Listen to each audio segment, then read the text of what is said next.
vicepresidente de la comisión, el congresista Montoya, y luego me reincorporo inmediatamente. Así que, señor Antenor José, vamos a empezar la entrevista. Muchas gracias, señor presidente. Muchas gracias, señor congresista. Buenos días. Buenos días, doctor. Buenos días, señor congresista. Nos gustaría escuchar de su propia boca un resumen de su carrera profesional, sobre qué línea se ha inclinado más y cuál sería el aporte que podría dar al Tribunal Constitucional de ser elegido como magistrado de él. Muchas gracias, señor presidente. Yo, antes de ingresar a la SUNAT, el año 93, empecé a estudiar la maestría en Derecho Constitucional en la Universidad Católica, porque esa era mi vocación. Pero como ingresé a SUNAT, me trasladaron 8 años a trabajar en Trujillo. Suspendí mi maestría y cuando retorné de Trujillo a Lima el año 2001, la reinicié. Y posteriormente pude graduarme en la maestría de la Universidad Católica. Mi experiencia es la siguiente. Desde el año 93 trabajo en la Superintendencia Nacional de Administración Tributaria. He sido jefe de división jurídica en la Regional de Libertad. He trabajado en principales contribuyentes de regional de la sede central, en la Intendencia Nacional Jurídica de SUNAT y también en la Intendencia Regional Lima. Pero prácticamente desde que ingresé a SUNAT, a inicios de septiembre del año 94, me encargaron la gestión de los procesos de la Intendencia Regional de la Libertad y he sido representante legal o representante de autoridades judiciales de la SUNAT desde el año 93 hasta el año 2007 que me nombran procurador público, porque soy el primer procurador público de la SUNAT. El año 2001, cuando me trasladan a Lima, trabajo 6 meses en la Intendencia Regional Lima, viendo todas las apelaciones ante el Tribunal Fiscal. Pero en septiembre también del año 2001 me trasladan a la Intendencia Nacional Jurídica de la SUNAT y trabajo con los procesos constitucionales ante el Tribunal Constitucional. Todo lo que está vinculado a la materia constitucional tributaria. Es decir, que desde el año 2001 hasta el 2007 solo me he dedicado a analizar procesos constitucionales en materia tributaria. Esa es mi experiencia que tengo en la materia.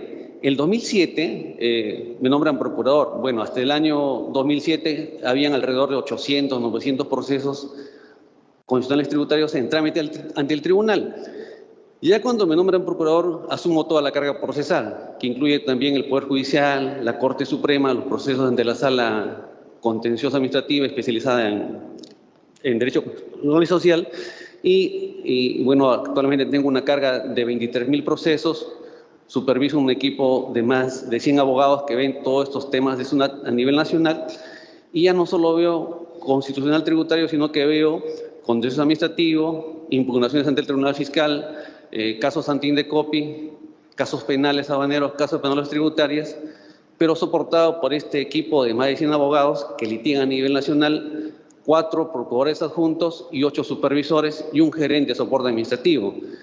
Yo lo que puedo decir es que los últimos 20 años, desde el año 2001 hasta el año actual, he litigado procesos constitucionales tributarios ante el Tribunal Constitucional. Actualmente, en el Tribunal Constitucional hay 80 procesos constitucionales vinculados a tributación, pero en el Poder Judicial hay alrededor de 800 procesos sobre esta materia. Y quisiera finalizar.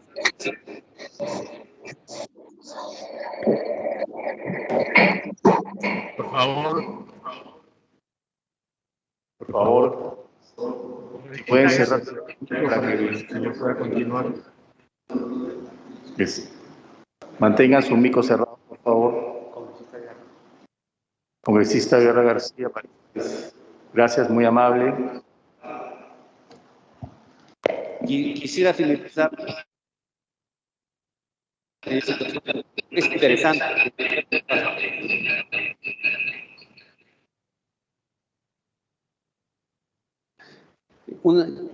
Sí.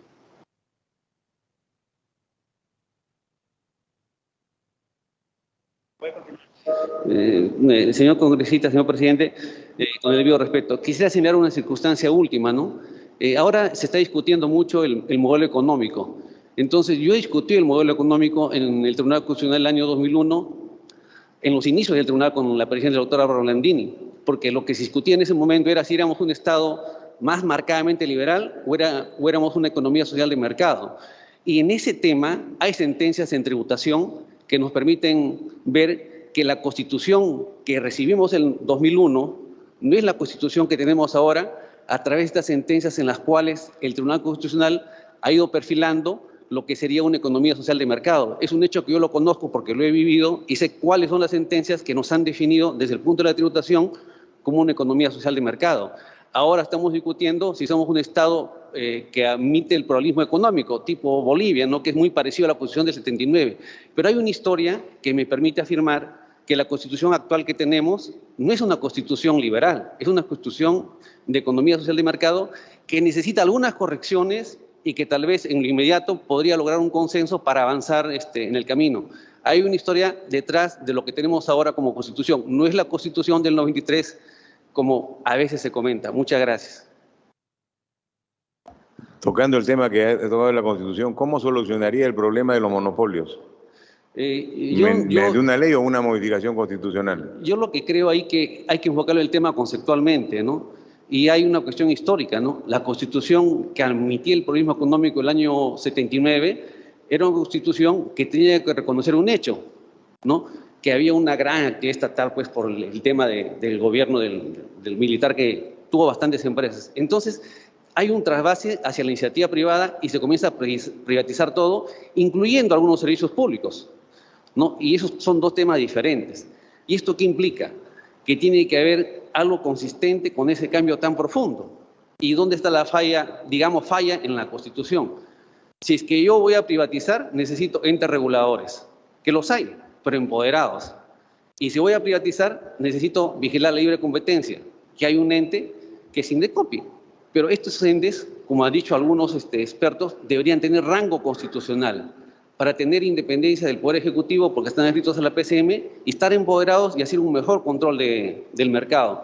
Yo creo que esa es una tarea fundamental que está pendiente, a asumir que tanto el Indecopi como los organismos reguladores, con una superintendencia especializada, tengan rango constitucional para reforzar más aún la independencia, que ha sido un eje central que se les ha querido dar desde su inicio. O sea, si yo voy a cambiar de modelo económico, tengo que empoderar a estos sujetos que son importantes en el modelo económico.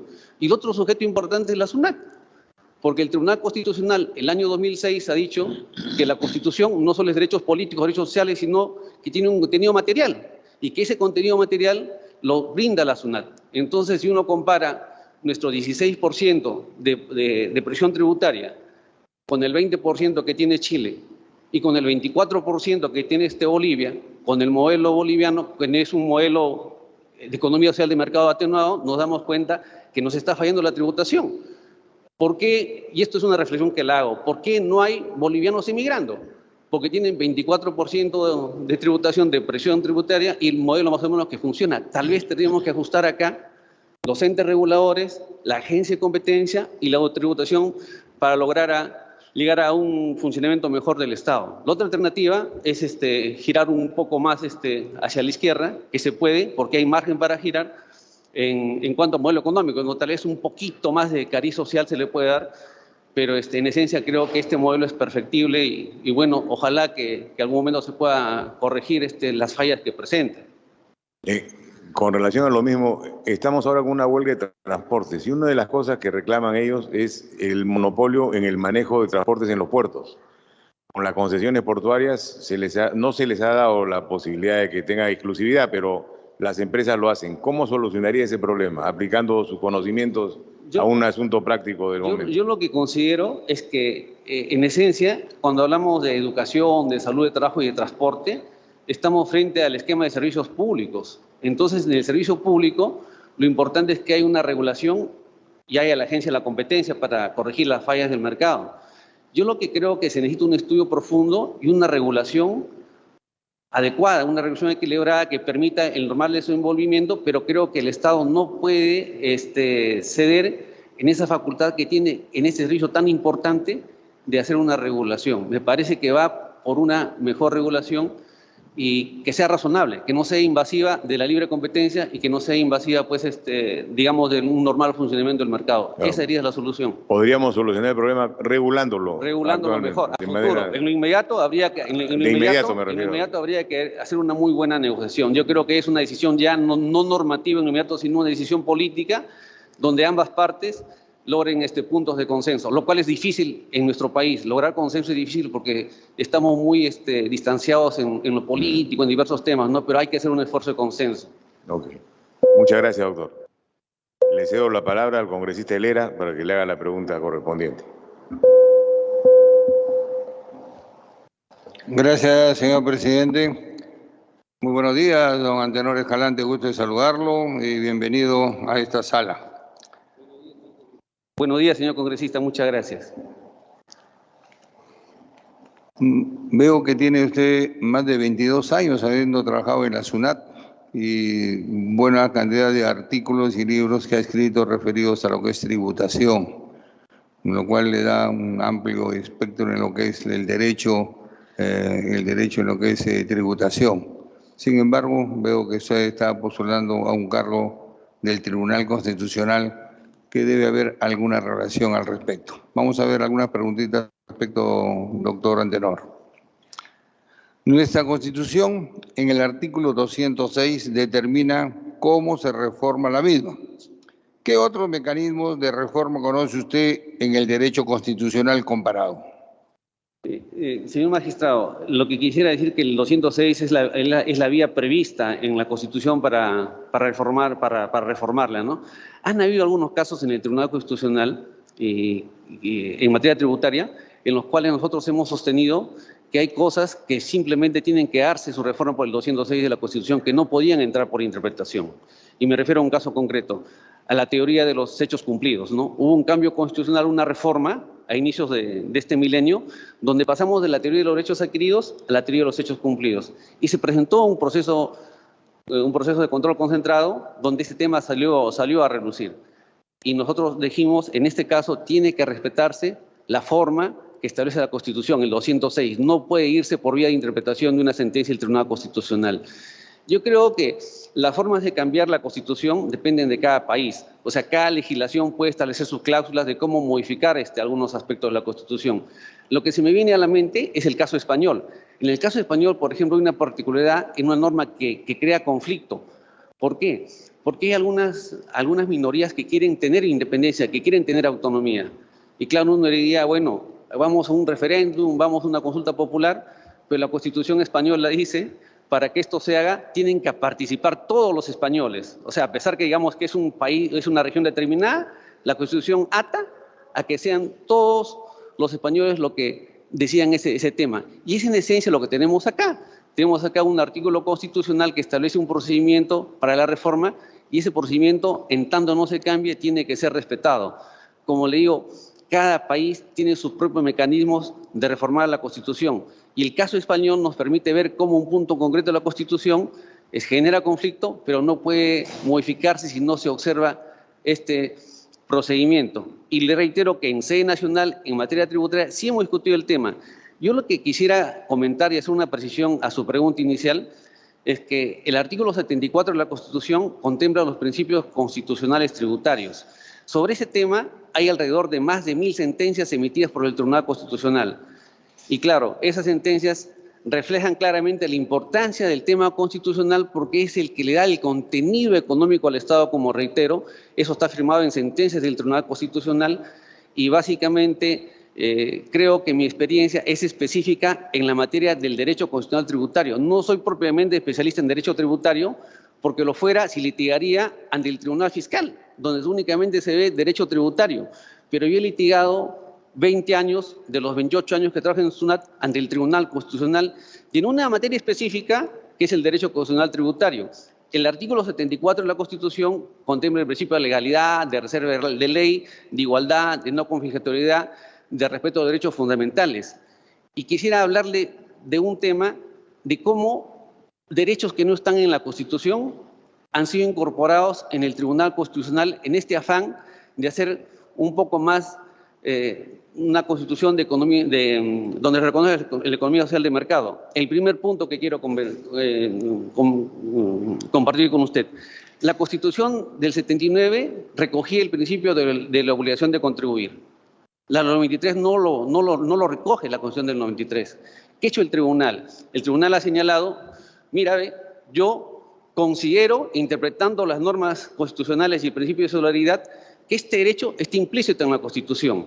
Y a través de la sentencia 2727-2002, el principio de la obligación de construir ha sido incorporado al considerarse que está tácitamente en la Constitución. Igual ha ocurrido con el principio de la capacidad contributiva. Entonces, uno se pregunta, pero si esta Constitución, ¿cómo el tribunal puede incorporar estos derechos a la Constitución si no están en la Constitución?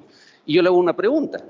El derecho a la vida, si no estaría en la Constitución, ¿dejaría de ser un derecho fundamental? No. Posiblemente el Tribunal Constitucional, en su tarea interpretativa, diría que se encuentra implícito en la Constitución. Esa es mi respuesta a su pregunta, apreciado congresista.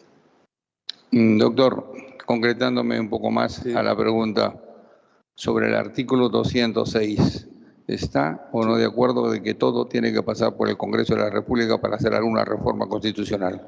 Ahí entra la teoría política, no necesariamente tiene que ser así. O sea, hay principios que están en la Constitución rígidos y que en las circunstancias políticas pueden interpretarse de manera contraria. Y le voy a poner un ejemplo histórico, ¿no? Esa es la gran discusión entre Carl Schmitt y Kelsen, porque Kelsen todo era positivo, todo está en la norma, todo era perfecto, y venía Schmitt y le decía, no, mira la realidad. Le decía, en última instancia, una cuestión muy simple, ¿no? Entre la normativa jurídica positiva y la necesidad de Estado, prima la necesidad de Estado. Le voy a poner un ejemplo en el cual hay un acto que es legítimo, se vuelve legal y, no está y está en contra de lo que dice la Constitución. Un claro ejemplo de cómo la Constitución es una textura abierta y no es un tema cerrado. El año 85 se requería más del 50% para que se gane la presidencia de la República. Y el presidente Alan García se quedó muy cerca del 50%, pero no llegó al 50%, creo que fue una cifra de 48%. Y el segundo que quedó era Alfonso Barrantes. Y se armó un gran debate histórico, un gran debate jurídico y histórico, ¿no? Decían, bueno, Barrantes renunció. Dijo, yo no me presento a la segunda vuelta, porque lo consideró innecesario, porque sabía posiblemente que iba a perder, ¿no? Entonces, un gesto caballeresco de Barrantes, que era un gran político, de izquierda, pero un gran político, es una persona muy importante en la historia del Perú, dice, yo no me presento. No se presentó. Gente dijo, bueno, que se presente el doctor Bedoya Reyes. El doctor Reyes no se presentó. Finalmente, Alan García fue elegido presidente en contra de lo que establece la Constitución. Y ahí se produjo una modificación constitucional. Lo que tenemos que tener muy claro es que la Constitución es un texto que es modificable y que finalmente lo que se va a imponer va a ser la realidad política. Pero en principio hay que seguir la regla, pero considerando que la regla en situaciones excepcionales, en situaciones de necesidad, como señalaba Carl Schmitt, tiene necesariamente que ceder ante la realidad. Esa es mi respuesta concreta. Ok, pasemos a otro tema. ¿Cuál es su opinión respecto a la facultad del presidente de la República para disolver el Congreso? Bueno, es un esquema de control político que ha presentado muchos problemas en el país, muchas dificultades, ¿no? Ha presentado muchas dificultades, ha habido el tema de la negación de la confianza tácita, ¿no? Yo tengo un punto muy claro sobre eso. Me parece que un tema tan importante, a pesar que hay una inconsistencia normativa, no podría asumirse que es una cuestión tácita. Ese es mi punto de vista, ¿no? Al margen del contexto político en el que esa situación se dio, ¿no? Yo creo que ese punto sí podría ser materia de un reperfilamiento, tal vez a través de una modificación constitucional o tal vez una interpretación del Tribunal Constitucional eventualmente, pero en estos temas tan complicados, tan políticos, tan insertados en la actualidad, yo creo que se requiere que haya un alto consenso.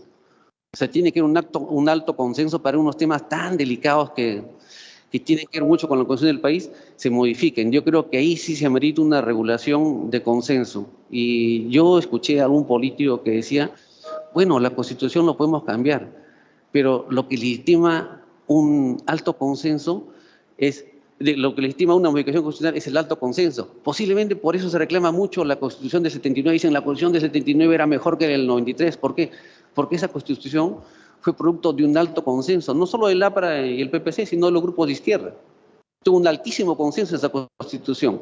Pero a mí me parece que no se puede decir la Constitución del 79 es mejor del 93, porque eso es un anacronismo.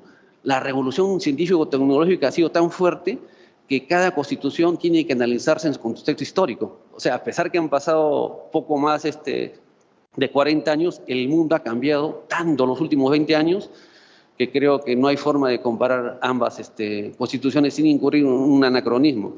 Esa sería mi respuesta a su pregunta, señor congresista. Muchas gracias, señor Antenor Escalante. Gracias. ¿Y no más preguntas? Continúa con las preguntas el congresista Aragón Carreño.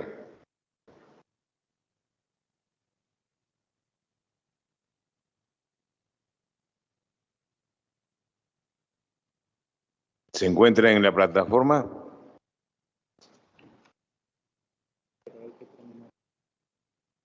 Ya, ok.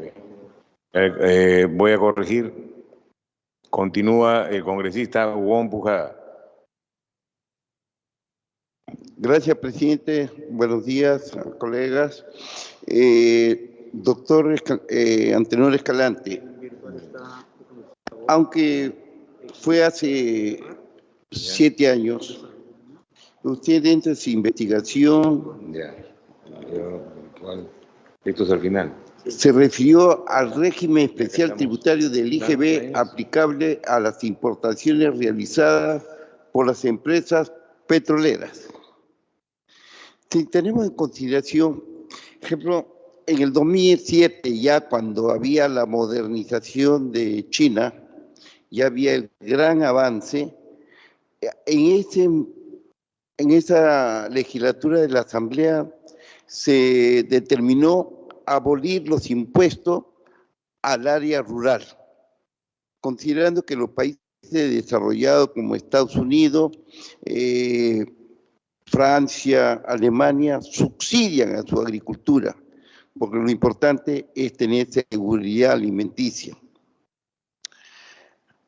Igualmente, como le digo, usted lo escribió, esta investigación la hizo en noviembre del 2015, pero muy poco es lo que ha variado.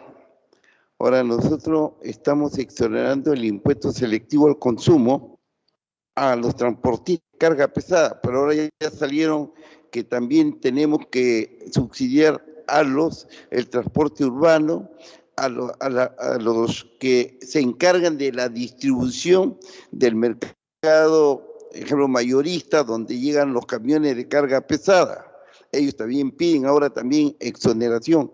Es decir, acá en Perú siempre todo se hace una cadena, ¿no? ¿Qué opina sobre estas exoneraciones? ¿Qué opina usted de ese problema del IGB?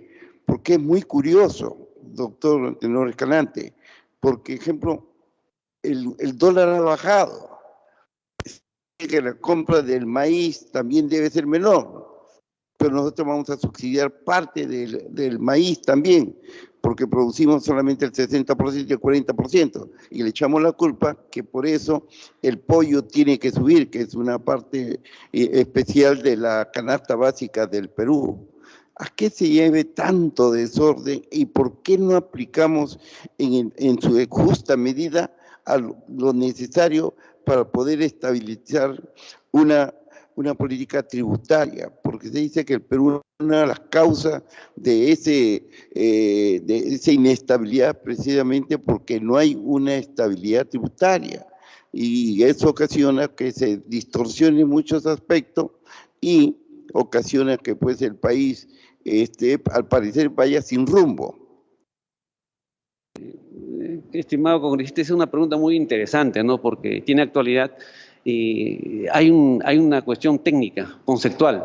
Generalmente las exoneraciones son malas, y son malas porque, claro, yo quiero beneficiar a los agricultores, pero de repente termino beneficiando a un empresario o a alguien que se disfraza de agricultor, para hablar en términos gruesos, ¿no? Entonces ocurre eso, ¿no? Que cada vez que pongo una exoneración, digamos, para una gente determinada, hay alguien que se cuela y realmente termina beneficiando de la exoneración. Y el otro efecto que yo creo, y lo digo a título personal porque la política tributaria no depende de SUNAT, depende del Ministerio de Economía, otro efecto negativo que produce esto que yo he visto a raíz de los procesos que he llevado es que a veces, como usted dice, la exoneración no se refleja en menores precios, se refleja en más ganancia para quien tiene la exoneración, y no siempre son campesinos o gente necesitada lo que tiene la exoneración. Conceptualmente, un sistema tributario para que sea funcional debe tener pocas exoneraciones. y tiene que haber un control estricto de las mismas, ¿no? Ese sería el ideal, menos exoneraciones en un sistema tributario. Los subsidios, hay dos sistemas, ¿no? La exoneración es por un lado y otro tema es de los subsidios. En fiscalía internacional hay problemas porque, por ejemplo, cuando firman tratados internacionales se comprometen a no subsidiar su agricultura. Pero ¿por qué lo hacen Estados Unidos? ¿Por qué lo hace Francia? Que son los casos más claros que exoneran bueno, no exoneran, sino subvencionan su agricultura. Hay un subsidio directo al productor, ¿no? Le dan, digamos, la posibilidad que el hijo estudie en la universidad, o sea, le dan otro tipo de aliciente para que no abandonen el campo y tengan alimentos para la población. Porque creo que es un sistema que tiene aparentemente menos riesgos que la exoneración, ¿no?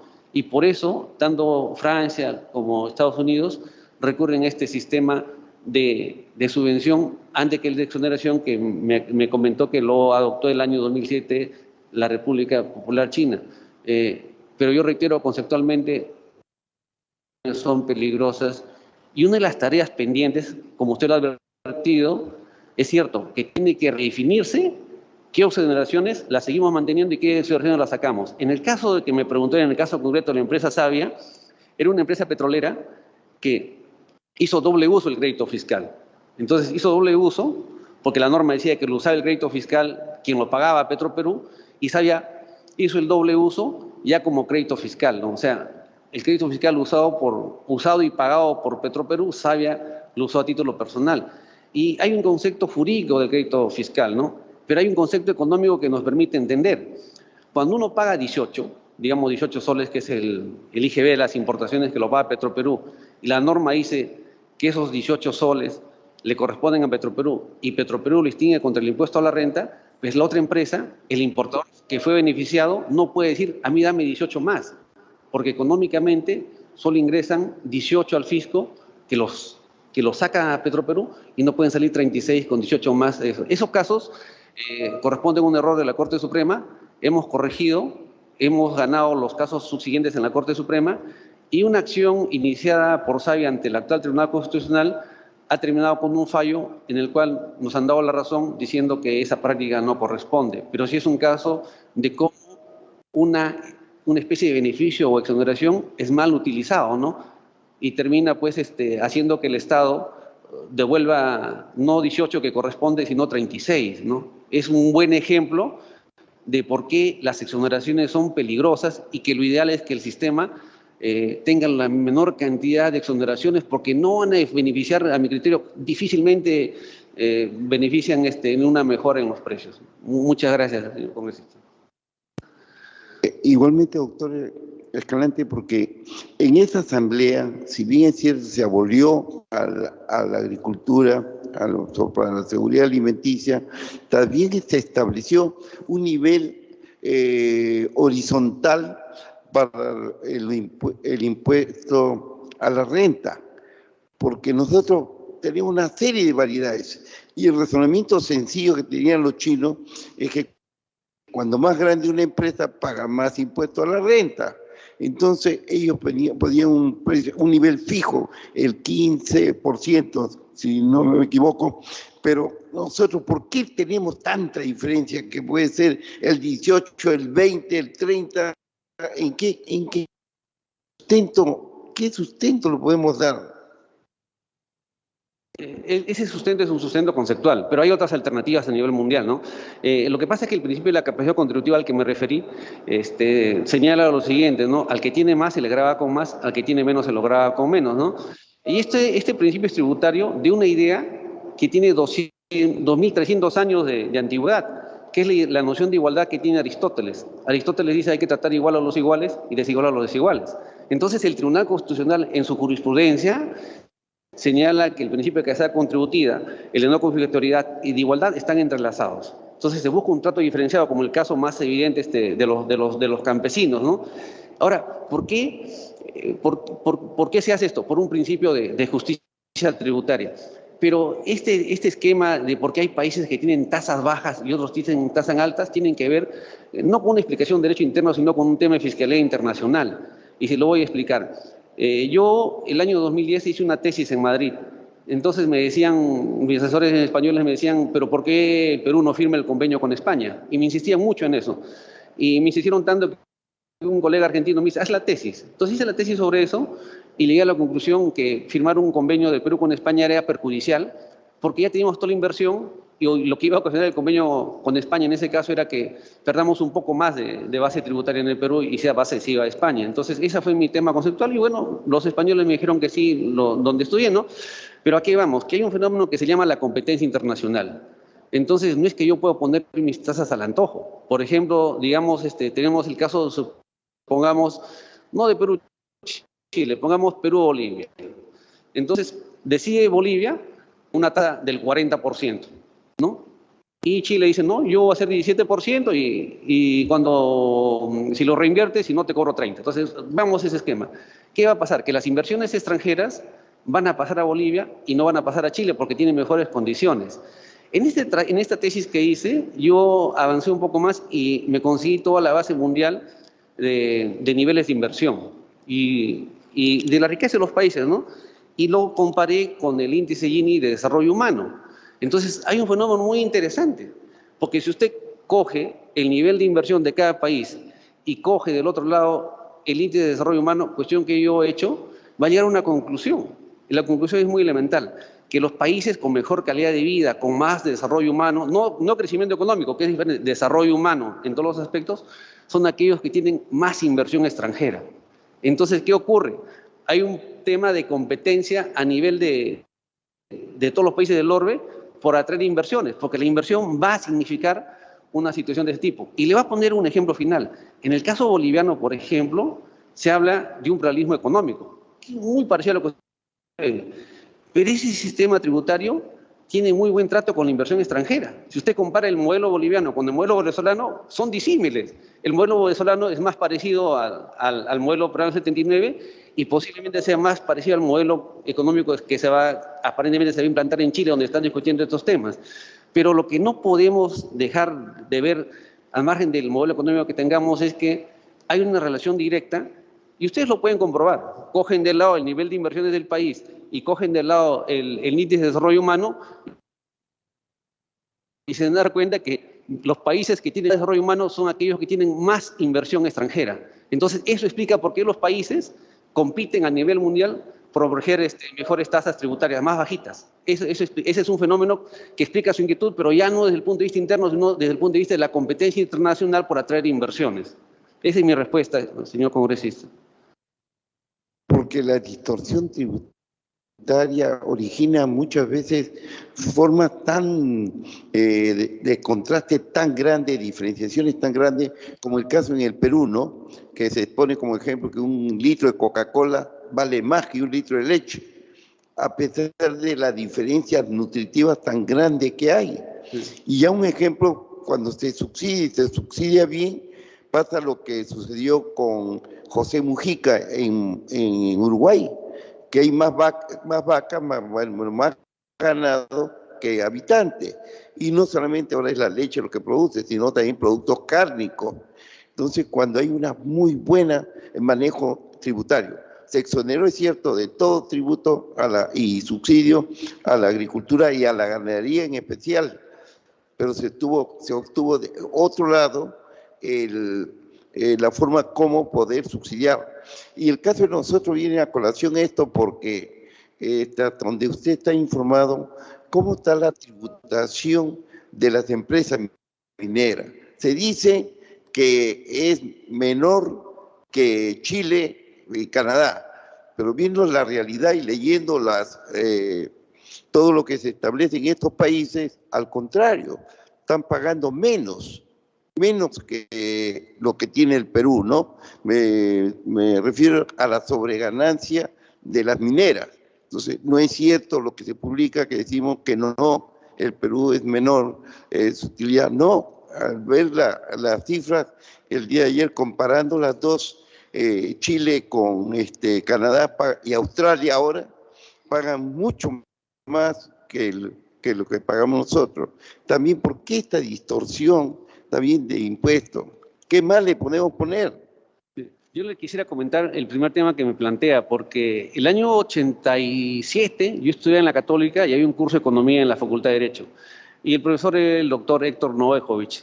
Y me dijo el mismo concepto que usted me acaba de decir, ¿no? Él decía, oye, acá esto va a explosionar, esta economía va a reventar. Y pasó 2 años después. Y él lo veía con un patrón como el suyo, un patrón muy simple, ¿no? Pero ilustrativo. ¿Qué decía? No es posible que un litro de agua que no tiene ningún proceso químico valga más que un litro de gasolina. Entonces, la distorsión era evidente. Entonces, la consecuencia, y los economistas son más o menos exactos, dijo, esto va a reventar. Y reventó, explosionó. ¿Por qué? Porque hay una distorsión de precios. En el Perú hay un tema que es importante, ¿no? El Perú no ha seguido el modelo de convenios de doble imposición, sino hasta los contratos ley. Entonces, cuando se firma un contrato ley, se estabiliza un régimen tributario, ¿no? Y eso ocasiona que la empresa y las mineras, casi las mineras, tienen contratos de estabilidad tributaria, estén tributando con la norma vigente en el momento que se produjo el contrato. Y yo sospecho que posiblemente por ese lado viene este tema, ¿no? Pero el aporte minero, a través de las sobreganancias, colisionaría con esos contratos, podría colisionar con esos contratos de contratos ley, ¿no? Que los contratos que se firman con estas empresas. Y bueno, uno de los soportes para atraer inversión extranjera es respetar los compromisos de Estado. Entonces, esa es la dificultad. Pero yo pienso una cosa, que en el derecho no hay absolutos, como he dicho hace rato, ¿no? Entonces, se pueden negociar.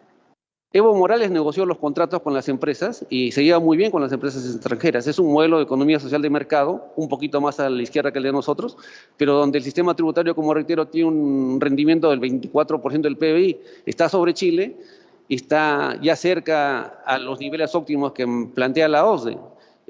Yo creo que en principio el Estado peruano tiene que respetar esos contratos que tienen no solo las mineras, sino diversas empresas, pero que siempre hay un margen de negociación, porque yo escucho muchas veces hablar de un contrato de estabilidad tributaria como si fuera un tema cerrado, sacrosanto. No, hay siempre márgenes de negociación, pero siempre respetando el Estado de Derecho, si quieren negociar. Y si no quieren negociar, hay que esperar que vence el contrato de estabilidad, porque, como le digo, esto va a influenciar en la posibilidad que la gente se anime a invertir en el país. Yo si quiero comprar un terreno, compro un terreno que está saneado, o invierto en un terreno que está saneado. No voy a invertir en un terreno donde están en litigio, donde se están peleando los herederos por ver de quién corresponde. Entonces, en resumen, hay fenómenos en la tributación que solo se explican y tienen sentido a partir de un análisis desde la fiscalía internacional y desde la globalización. Esa sería mi respuesta, señor congresista. Gracias, doctor Escalante. Muchas gracias. Corresponde el turno a la congresista Luque Ibarra. Gracias. Muy buenos días, colegas. Buenos días, presidente. Muy buenos días, señor Escalante González. Señor Escalante, usted ha participado en un caso muy importante y ahora nos comentará un poquito su participación en este caso. Es un caso de la Asociación Nacional de Cesantes y Jubilados de la Superintendencia Nacional de Administración Tributaria versus el Estado peruano, en el cual la Corte Interamericana resuelve una sentencia en contra del país, ¿no es cierto?, y lo declara responsable por violación a derechos humanos, a la vida, a las garantías judiciales, propiedad, protección judicial, en perjuicio de 598 personas. Pero además en esta sentencia, la Corte señala que la sentencia de la Corte Suprema resultó irregular e ineficaz, ¿no? Es un poco lo que, por lo menos, yo he revisado. Entonces, nos gustaría saber cuál fue su intervención en este caso, ¿no? Porque usted fue procurador en la SUNAT durante varios años, ¿no? Coméntenos un poco, ¿no? El marco jurídico de este caso, cuál ha sido su intervención, cuáles son sus valoraciones jurídicas alrededor de este tema. Señora congresista, buenos días, muchas gracias. Este es un caso interesante, es un caso que yo lo tomo ya cuando está ejecutada la sentencia de la Corte Suprema. El problema no está en la ejecución de la sentencia de la Corte Suprema, no está en la sentencia de la Corte Suprema, sino está en la ejecución. Se inicia una demanda el año 93, una asociación de jubilados, de cesantes y jubilados de la SUNAT, que habían laborado gran parte de su tiempo en el Ministerio de Economía, y ellos en la demanda de amparo plantean, y le estoy hablando de cosas que yo no he tocado porque yo he ingresado al proceso el año 2007 cuando me nombran procurador, y piden que sus pensiones de jubilación se las paga pues la SUNAT. Y eran pensiones de jubilación del régimen laboral de la ley 20530. O sea, lo que es la cédula viva, ¿no? Y el régimen que corresponde. Y litigan con el Ministerio de Economía, no con SUNAT. Y finalmente vencen en el proceso, creo que es el 23 o el 25 de octubre del año 93, y la Corte Suprema señala que tienen que pagar las pensiones de jubilación la SUNAT, ¿no? Y ahí hay una demora, ¿no? No con SUNAT, sino hay una, porque hemos hecho un informe sobre las demoras, una demora en la ejecución. Y finalmente el año 2002, después de un trámite, SUNAT ejecuta y paga. Y hay un diferencial, pero es por redondeo, porque los sistemas informáticos no están bien. Entonces, eso pasa el 2002. Pero una vez que SUNAT ejecuta el fallo y les paga las pensiones completas, de acuerdo al régimen laboral de la 20530, los trabajadores dicen no.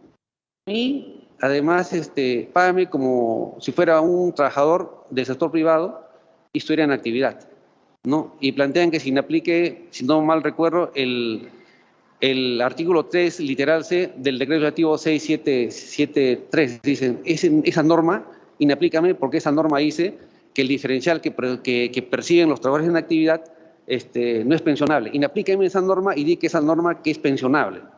Pero eso no figuraba en la demanda, no había sido demandado. Y si hubiera sido demandado, posiblemente hubiera sido perdido, porque cuando fueron en procesos individuales esos trabajadores al Tribunal Constitucional, y el Tribunal Constitucional había dicho que no correspondía cruzar el régimen de la 20530 con el otro régimen, ¿no? Y se produce un tema de ejecución. Y si no me equivoco, en esta época yo no estaba, pero creo que en la gestión de la doctora Beatriz Merino, me parece, que se toma la decisión de asumir el caso como emblemático y oponerse a esta pretensión nueva que surgía no del proceso, sino en ejecución de sentencia, porque el sindicato insistía que se le inaplique una norma que no había sido demandada. Y finalmente eso termina con una sentencia de la Sala Superior, y la Sala Superior, siguiendo la línea jurisprudencial del Tribunal Constitucional, dice no corresponde que se te reconozca que ese bono es pensionable, porque la norma dice que es no pensionable y así está la jurisprudencia constitucional. Por ese lado va más o menos la situación. Eso fue el año 2006.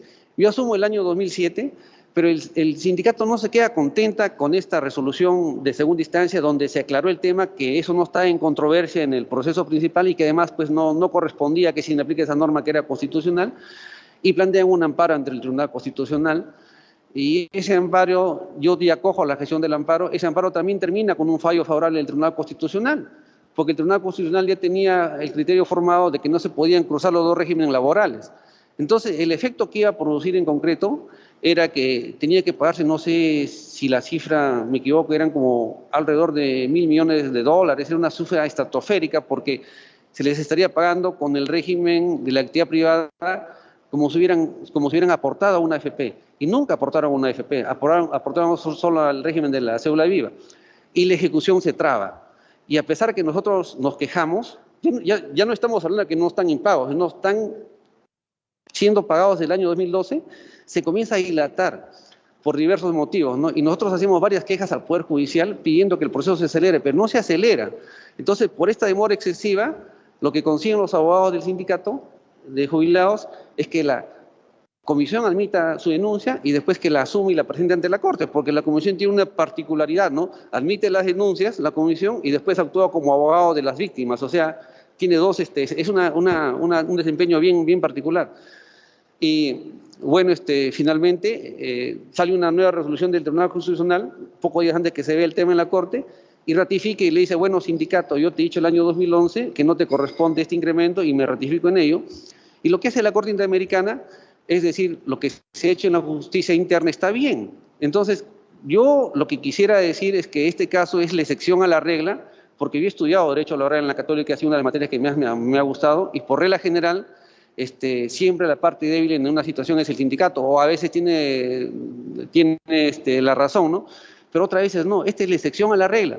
Entonces la Corte gana el caso, y yo no he participado como agente, porque yo soy procurador de la SUNAT. El doctor Reaño convoca para acompañar a la delegación peruana en Montevideo, Uruguay.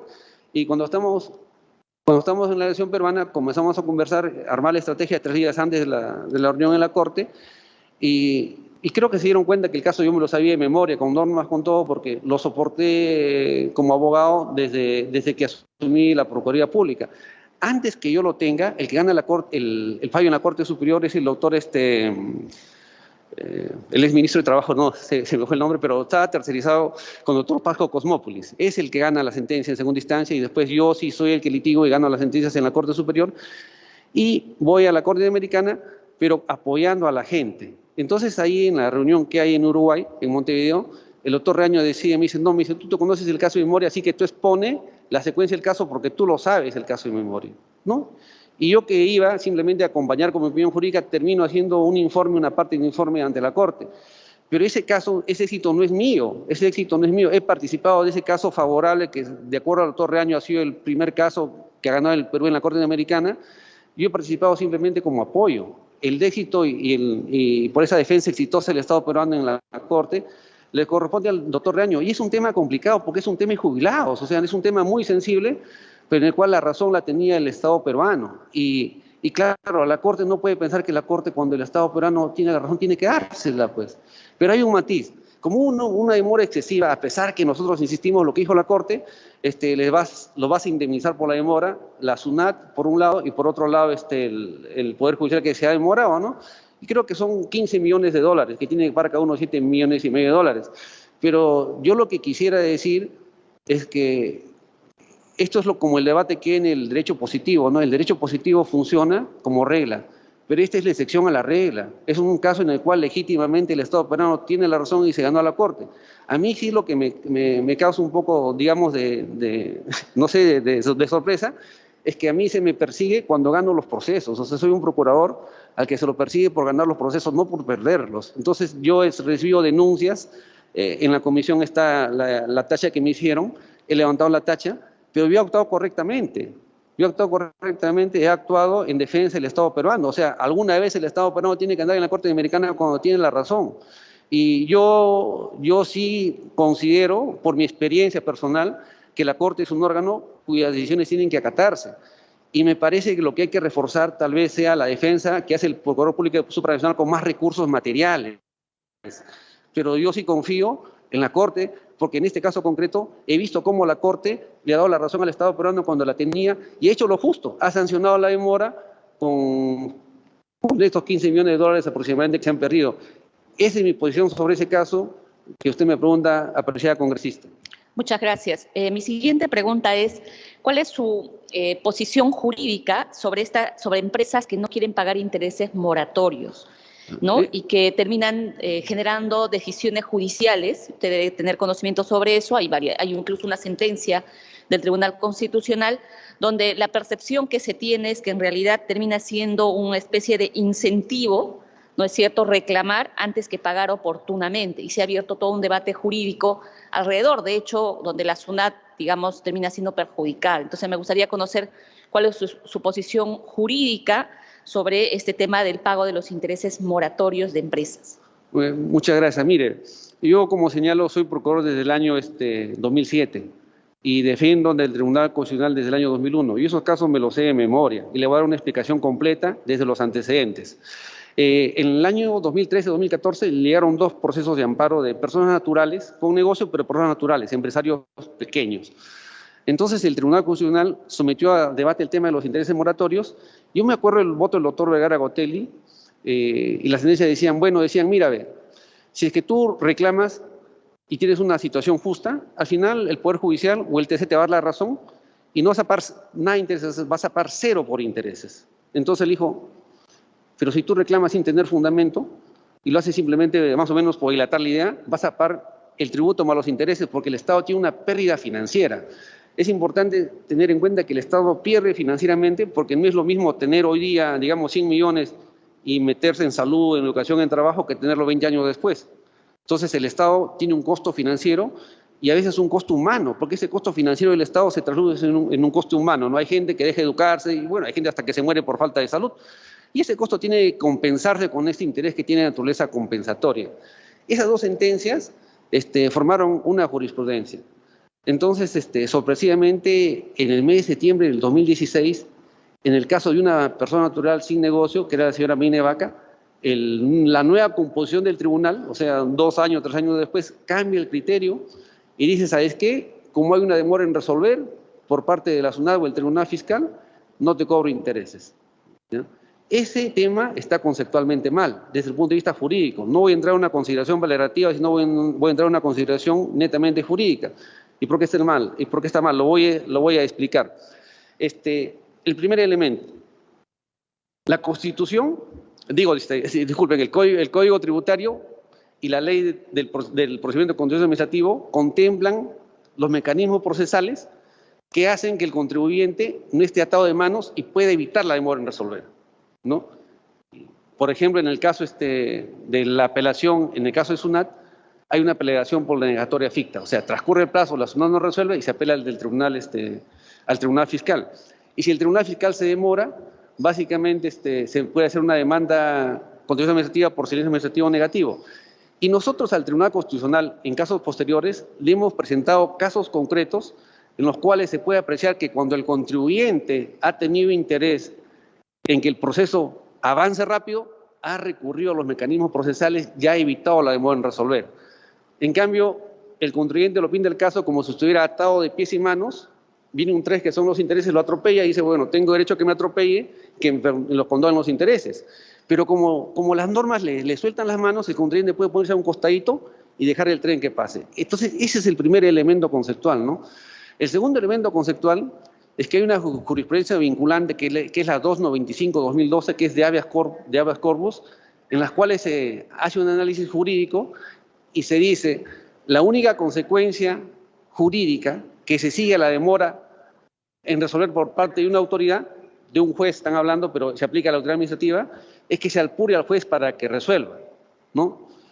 Y nosotros le decimos, Tribunal Constitucional, aplique este criterio, ten un precedente vinculante, porque no hay un precedente vinculante sobre intereses moratorios, pero en la práctica han dejado sin efecto el precedente vinculante que informa todo el derecho, en el sentido que la única consecuencia jurídica que se sigue a que el juez se demore es que se la apure para que resuelva. Pero la consecuencia no puede ser como lo ha hecho el Tribunal Constitucional, es que se le dé la razón a una de las partes. Entonces, este es un segundo elemento. ¿Y por qué es importante? Porque casi el 100% de estas demandas contenciosas han sido presentadas después que el Tribunal Fiscal, que se demora, porque la demora en SUNAT es irrelevante, la demora grande es en el Tribunal Fiscal, una vez que el Tribunal Fiscal ha resuelto, han planteado que se le condonen los intereses por demora en resolver. Entonces, primero los caballos, después la carreta. Acá ha sido al revés. No han reclamado nunca han cuestionado que el Tribunal Fiscal se demore en resolver. Y una vez que el Tribunal Fiscal ha resuelto, han dicho, demora en resolver, perdóname los intereses. Por lógica, esta demanda y amparo tienen que presentarse cuando todavía la autoridad no ha resuelto, porque cuando ya resolvió, tiene que ser improcedente, porque ya sucedió el hecho. El tribunal tampoco ha considerado este elemento y les ha dado la razón. ¿Puedo avanzar un poco más? ¿O es suficiente la explicación que le he dado? Porque tengo muchos más datos. Listo. No, muchas gracias. Sí. Y una otra pregunta. Y de esta experiencia, digamos que usted ha sido muchos años procurador, ¿no?, de la SUNAT, ¿cuáles son los aportes que usted podría dar en mejora de los criterios jurisprudenciales de ser usted parte del Tribunal Constitucional? ¿Cuáles serían sus aportes fundamentales que podría usted ofrecer? Doctor Antenor, le recomendamos que sus respuestas sean concretas. Sí. Porque tenemos varios que tenemos que preguntar y además la hora que está señalada para cada entrevistado. De tal manera que puntualmente le recomendamos la respuesta que vaya dando de aquí en adelante. Muchas gracias, señor presidente. Lo que ocurre es que yo creo que he hecho un aporte, ¿no? Y no todo se reduce al tema legislativo, ¿no? ¿Cuál es mi aporte? Nosotros tuvimos un caso muy complicado en el cual planteamos en el tema de intereses al Tribunal Constitucional que nos diga quién era el ponente de este cambio de criterio, la sentencia Meine Vaca. Y le placimos un pedido de acceso a la información pública por transparencia y el tribunal nos pidió una prórroga y después nos dijo por escrito que era una información reservada y secreta y que finalmente la ponencia era un logro colectivo, algo así era la idea, ¿no? Y lo que hicimos en el petit comité que tenemos en Procuraduría, decidimos esto está mal, el tribunal no puede vulnerar el derecho al acceso a la información y planteamos un habeas corpus, un habeas data. El habeas data en primera instancia fue fundada y en segunda instancia fue fundado. Ese es uno de los pocos casos donde el Poder Judicial le ha corregido, digamos, la plana al Tribunal Constitucional. En el interín de la sentencia de primera instancia y segunda instancia, es que el tribunal, el año 2019, durante la presidencia del doctor Blume, corrige el error, y desde 2019 hacia adelante, uno ya puede ser quiénes son los ponentes de las sentencias del Tribunal Constitucional. Yo creo que esta ha sido una colaboración concreta a darle mayor transparencia al Tribunal Constitucional. ¿Qué es lo que se podría mejorar? Yo creo que tal vez a nivel de reforma constitucional o una norma de interpretación legislativa, debería perfilarse bien las relaciones entre el Tribunal Constitucional y el Congreso, ¿no? Porque cada cierto tiempo hay problemas porque consideran que se han invadido competencias. Eso sería un primer tema, ¿no? El segundo tema, creo que dadas estas sentencias que son a veces contradictorias, porque a veces dice sí, a veces dice no el Tribunal Constitucional en el tema tributario, que es lo mismo que ha pasado en el tema de las comunidades nativas, ¿no? Una cosa y después dice A y después dice B. Yo creo que deberíamos tal vez analizar el voto del doctor Vergara. Su voto fundamental dando decía, ese tribunal es un tribunal que garantiza derechos de las personas, no garantiza derechos de las empresas ni las personas jurídicas. Entonces era la idea que estos casos de personas jurídicas y de empresas deberían pasar a una sala empoderada de la Corte Suprema. Ese creo que sería el segundo aporte. Y yo creo que el otro aporte sería retomar esa época grande que hubo en el tribunal, donde el tribunal estaba muy cerca del pueblo, en la época de Orlandini, donde hacían audiencias descentralizadas por todo el Perú. Y yo creo que todos los procesos de control concentrado, de acciones de inconstitucionalidad y competenciales deben verse necesariamente en la sede de Arequipa del Tribunal Constitucional. No debe estar el tribunal resguardado o reducido a lo que es Lima. Muchas gracias. Muchas gracias. He concluido, presidente. Invitamos al congresista Aragón Carreño, que se encuentra presente, para que haga las preguntas que crea conveniente.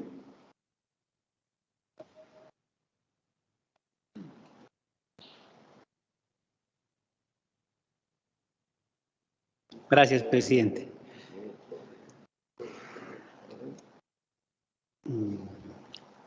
Ya, doctor Escalante González, Antenor José.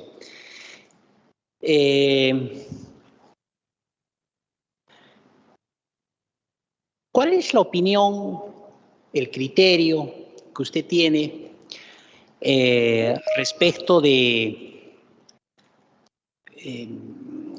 las iniciativas legislativas que serían presentadas por el Congreso de la República respecto a la modificación y o disminución del pago del impuesto selectivo al consumo?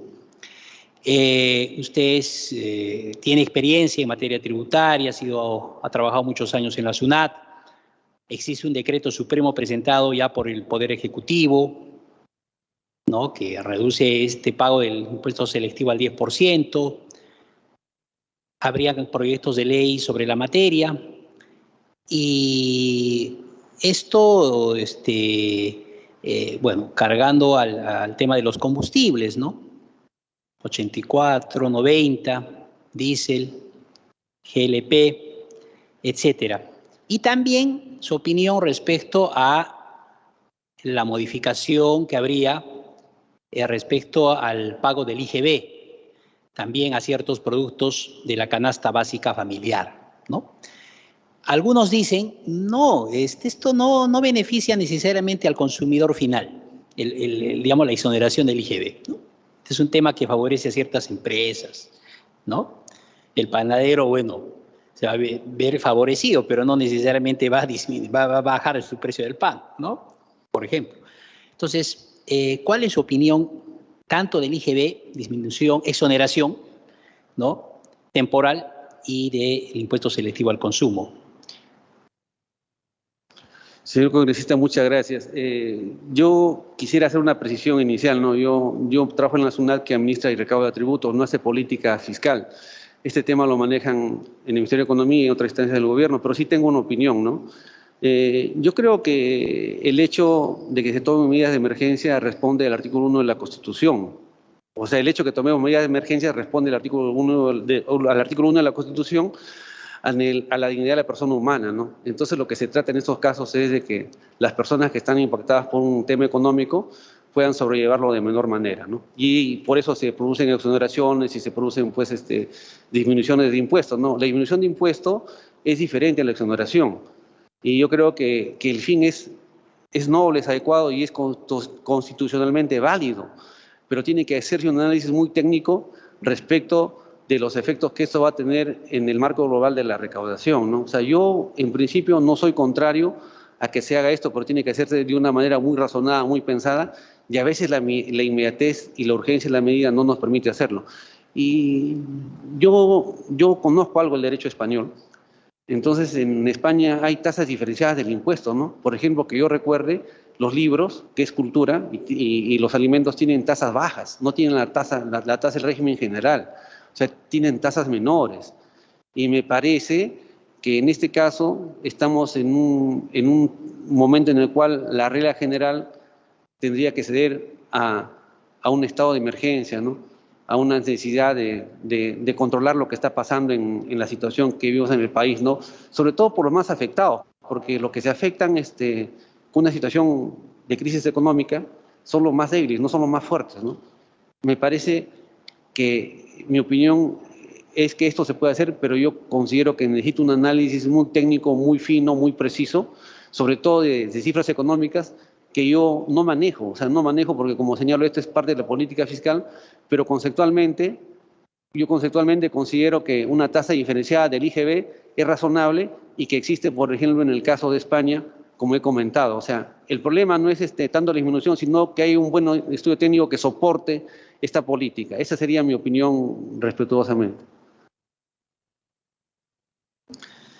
Doctor, usted comentó hace unos minutos que existió una sentencia del Tribunal Constitucional, entiendo, el 2016, me parece que declara fundada una acción de amparo, ¿no? Respecto a el tema del pago de intereses moratorios como componente de la deuda tributaria. En ese entender, en esa sentencia, de alguna manera se cuestiona el tema de la capitalización de intereses moratorios, que entiendo está en el Código Tributario, ¿no? Y entiendo que ahí hubo un fundamento, un raciocinio en virtud a que este artículo vulneraría la ley del procedimiento administrativo general, ¿no? Básicamente, entiendo, hay un principio que es el principio de razonabilidad de las sanciones administrativas, ¿no es cierto? Razonabilidad de las sanciones administrativas. ¿Usted va más por el principio de razonabilidad de las sanciones administrativas o por lo que establece el Código Tributario, ese artículo 33, ¿no? Le agradezco la pregunta porque me permite aclarar un tema. Esa es otra de las inconsistencias de la sentencia. El artículo 33 del Código Tributario establece que la tasa de interés moratorio es un porcentaje más alto que la tasa que cobran, de la tasa promedio ponderada que cobran los bancos. Y esta norma tiene un sentido, y eso es a nivel mundial, ¿no? Lo que se trata de evitar es que el contribuyente se financie con los impuestos de todos los peruanos, o sea, dejemos de tener educación, dejemos de tener salud y trabajo, y esa plata lo utiliza el contribuyente como capital de trabajo. Entonces, razonablemente, lo que hacen, le ponen un plus adicional no muy alto respecto de la tasa bancaria. Y esencialmente son lo mismo. O sea, esencialmente la tasa bancaria es lo mismo que conceptualmente son lo mismo. Tasa de interés compensatorio, ¿no? ¿Qué es lo que ocurre? Que el Tribunal Constitucional aplique indebidamente la ley de procedimiento administrativo general, porque como los intereses en sí no son inconstitucionales, tiene que haber la forma de aplicar criterios de razonabilidad y proporcionar los intereses. Entonces dice, para los bancos que se mantengan siendo intereses compensatorios y para la SUNAT que sean sanciones. Entonces, ese es uno de los absurdos. O sea, yo cuando le pago un interés a alguien porque no le aboné oportunamente la deuda, voy a decir que me están aplicando una sanción. Entonces yo digo, si es sanciones para la SUNAT y tiene la misma naturaleza que para los bancos, ¿por qué no dice el tribunal también que son sanciones para los bancos? ¿Por qué para los bancos son compensatorios y por qué para la SUNAT son sanciones? Porque si no son sanciones, no puede aplicar pues el criterio de razonabilidad y proporcionalidad. Entonces, claro, hay una cosa que quisiera comentarle. Uno cuando lee una sentencia del Tribunal Constitucional, con la sentencia no entiende el problema, porque hay cosas que el tribunal le da importancia, otra cosa no le da importancia. Entonces uno, para saber qué es lo que pasó en el caso, tiene que leerse el expediente. Y en el expediente, yo supongo que en el caso de las comunidades campesinas habrán cosas en el expediente que no se han transultado a la sentencia. Entonces, ahí no vulnera la ley de procedimiento administrativo general. ¿Por qué? Porque es interés compensatorio, no es sanción. El tribunal, cuando ha dicho que es sanción, ha hecho una cosa arbitraria, más aún si para los bancos, según el tribunal, no es sanción. Esa sería mi respuesta. Doctor, finalmente, ¿qué opinión le merece el derecho a la protesta y si existen derechos humanos absolutos, según su criterio? Bueno, yo creo que el derecho a la protesta es un derecho legítimo, igual que la huelga. Pero creo que el derecho a la protesta tiene la misma limitación que el derecho a la huelga, que son derechos que son tolerados, pero no son promovidos por la parte estatal. Son tolerados dentro de la libertad que se le da a la persona humana. ¿Y esto por qué? Porque nuestro modelo es diferente al modelo oriental. Nosotros somos tributarios de un aporte básico de Grecia a Occidente, el concepto de libertad. El concepto de libertad y el concepto de búsqueda de la felicidad es básico, es fundamental. Yo creo en la protesta legítima, yo creo también en el derecho a la huelga, pero no creo en las expresiones extremas e ilegítimas de este derecho. Esa sería mi respuesta. La otra pregunta me hizo una pregunta adicional, disculpe. Si existen derechos humanos absolutos. No hay derechos humanos absolutos, no. Tan es así que el derecho a la vida admite excepciones, ¿no? En la Constitución peruana, en el caso de guerra exterior, traición a la patria. Y esa es la esencia del razonamiento constitucional tributario, porque lo que se va a ver es el núcleo esencial del derecho y lo accesorio puede ceder. Y yo lo veo ese caso en un informe que nos hizo el doctor Marcial Rubio, donde en el caso del secreto bancario hizo una disección y nos dijo, este es el núcleo central, lo demás es accesorio. ¿Qué es lo accesorio? La información consolidada. ¿Qué es lo esencial? La información que se puede identificar concretamente la operación. Esa es mi opinión, no hay derechos absolutos. Gracias, doctor. Responde el turno al congresista Salguana.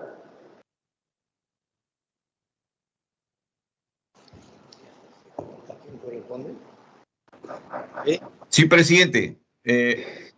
Muy buenos días y buenos días a los colegas miembros de la Comisión Especial y un saludo cordial al postulante, el doctor Antenor Escalante. Doctor Escalante, quisiera solicitarle una opinión sobre este escenario económico actual de incremento de precios de los combustibles, los artículos de primera necesidad, ¿no? Producto de factores externos también, en gran medida, y la respuesta del gobierno y también, obviamente, del Poder Legislativo, ¿no? El gobierno ha emitido un decreto supremo por la cual modifica el impuesto selectivo a los combustibles. ¿Qué opinión le merece esta norma? Y si no era pertinente que esta modificatoria sea otorgada a través de una norma con rango de ley por el Poder Legislativo. ¿Cuál es su opinión al respecto? Ya que usted conoce mucho o muy bien y maneja muy bien el tema tributario. Un concepto suyo será importante en estos momentos. Bueno, señor congresista, buenos días, muchas gracias. Yo lo que considero es que en principio deberían respetarse las competencias que tiene cada institución, ¿no?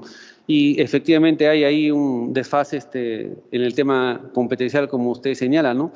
Pero estamos en una situación muy complicada, muy de emergencia, y de repente lo que se ha querido ha sido solucionar el tema rápidamente, ¿no? Y quebrar la regla, ¿no? Como señalo, muchas veces se tiene que quebrar la regla por la inmediatez. Ese fue el gran debate entre Kelsen y Smith, ¿no? Porque Smith decía el derecho positivo, todo riguroso, y bueno, Smith decía, veamos la realidad. Yo creo que sí hay una inconsistencia, podría haber, pero tenemos una situación de sección, ¿no? Y cuando se producen estos conflictos, básicamente lo que prima es el concepto de legitimidad, de urgencia, necesidad. Lo que yo sí considero es que cuando se dan estas exoneraciones o exenciones, debe haber un estudio técnico muy bueno que lo soporte. Lo óptimo sería que haya un excelente y fluido nivel de coordinación entre el Poder Legislativo y el Poder Ejecutivo para dar soluciones rápidas a este tema, ¿no? Pero como decía Smith, ¿no? En estado de urgencia y necesidad, pues a veces hay que adoptar medidas duras, aunque estén un poco fuera de la Constitución, ¿no? Y he dado algunos ejemplos concretos de cómo muchas veces el texto constitucional cede ante la urgencia y ante la legitimidad de unas demandas de la población, ¿no? Que son finalmente los que deciden, ¿no? Pero sí considero que existen los problemas, pero hay un contexto muy particular, como usted mismo lo ha señalado, en la actualidad. Esa sería mi respuesta. Gracias, doctor. También se viene especulando, se viene opinando en diversos sectores sobre el tema de la exoneración del IGB a determinados artículos de primera necesidad, ¿no? Se habla de exonerar el IGB al azúcar, a las harinas, ¿no? Y a otros artículos de esa naturaleza. Pero también se habla del tema de controlar los precios, es decir, que el Estado fije precios de los artículos considerados de la canasta básica familiar. ¿Qué piensa usted, qué opina usted sobre esta posibilidad de exonerar del impuesto general a las ventas a los artículos en referencia, tratándose de un momento de crisis, de un incremento de precios que afecta sin duda a la economía popular, ¿no? Suena bastante razonable, ¿no? Como usted acaba de mencionar. ¿Y qué piensa usted sobre el control de precios como una política de Estado frente también a una situación de emergencia, una situación de crisis, ¿no? Donde se afecta los bolsillos de todos los peruanos? Su opinión, por favor, al respecto, doctor. Bueno, es un tema conceptual que se discute mucho en el tema del derecho competencial, ¿no? Yo reitero, como lo he dicho también al responder la pregunta del doctor Juan Pujada, que hay momentos de necesidad de urgencia donde tienen que tomarse medidas que posiblemente tengan alguna fisura de procedimiento, ¿no? Pero yo le respondo con algo muy simple, ¿no? La gente tiene que comer, la gente tiene que alimentarse, ¿no? La gente no puede esperar que demos una solución 100% perfecta y pase hambre. Creo que es un tema complicado y lo estamos viendo con la protesta que hay, ¿no? En cuanto a regular precios, ¿no? Yo no soy partidario de regular precios. Considero que genera acaparamiento, genera dificultades y finalmente el control de precios, en principio, ¿no? En principio es peor que la enfermedad. Es muy difícil manejar el tema de control de precios porque genera muchos problemas en la economía, distorsiona la economía y complica más que arreglar. Pero en situaciones excepcionales, como lo ha dicho el doctor Eguiguren en una entrevista que dio en junio del año 2020, si no me equivoco, a la revista Caretas, yo creo que posiblemente de manera razonable, sensata y excepcional, sí podría haber un control de precios, pero como excepción a la regla. O sea, me vuelvo a situar en el tema del derecho positivo y la realidad. Y lo que dice Carl Smith finalmente es que la realidad disuelve la norma. Se impone por encima de la Constitución, como se impuso y como reitero en la elección de Alan García, ¿no? Simplemente prevaleció pues la realidad. Y yo creo que tenemos un problema real que no puede esperar soluciones legislativas perfectas. Hay un estado de necesidad y la gente tiene que alimentarse. Esa es mi respuesta. Gracias. Doctor, una respuesta corta y precisa. La reducción del impuesto selectivo al consumo que ya se ha decretado mediante un DS el día de ayer, ¿debería ser temporal o permanente? ¿Cuál es su concepto? Gracias.